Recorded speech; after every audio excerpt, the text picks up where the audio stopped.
मनोज बाजपेयी को गिरा हुआ आदमी बुलाए जाने के बाद एक्टर का इस कॉमेडियन को मुंह तोड़ जवाब।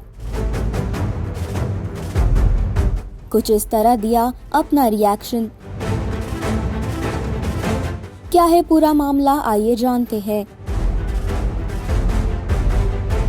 बॉलीवुड के फेमस एक्टर मनोज बाजपेयी पर भी कोई इंसल्टिंग कमेंट करे, ऐसा बहुत ही कम देखने मिलता है। लेकिन रिसेंटली फेमस एक्टर और कॉमेडियन ने मनोज बाजपेयी पर इंसल्टिंग कमेंट किया है। ये कोई और नहीं बल्कि है सुनील पाल। कॉमेडियन सुनील पाल ने हाल ही में मनोज बाजपेयी को लेकर विवादित टिप्पणी की थी। पोर्नोग्राफी केस पर जब उनसे सवाल पूछा गया तो उन्होंने कहा कि डिजिटल प्लेटफॉर्म पर सेंसरशिप नहीं होने से लोग इसका फायदा उठा रहे हैं।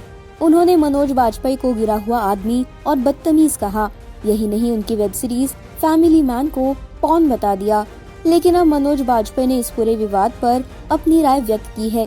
सोर्सेज के मुताबिक मनोज बाजपेयी से जब सुनील पाल के बारे में पूछा गया तो वो हंस पड़े और फिर उन्होंने कहा, मैं समझ सकता हूँ कि लोगों के पास काम नहीं है, मैं पूरी तरह समझ सकता हूँ। मैं इस तरह की स्थिति में रहा हूँ। इस तरह की स्थिति में लोगों को मेडिटेशन करना चाहिए। दरअसल सुनील पाल ने कहा था कि डिजिटल प्लेटफॉर्म पर प्रसारित कंटेंट फैमिली के लिए नहीं है। लोग सेंसरशिप की कमी का फायदा उठा रहे हैं।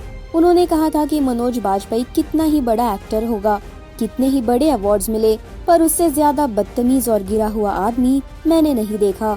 सुनील पाल का कहना था कि मनोज बाजपेयी को देश का बड़ा सम्मान मिला है, लेकिन वो जैसे कंटेंट में शामिल है। उन्होंने द फैमिली मैन की आलोचना करते हुए कहा कि ये सारी चीजें जो है ना बंद होनी चाहिए।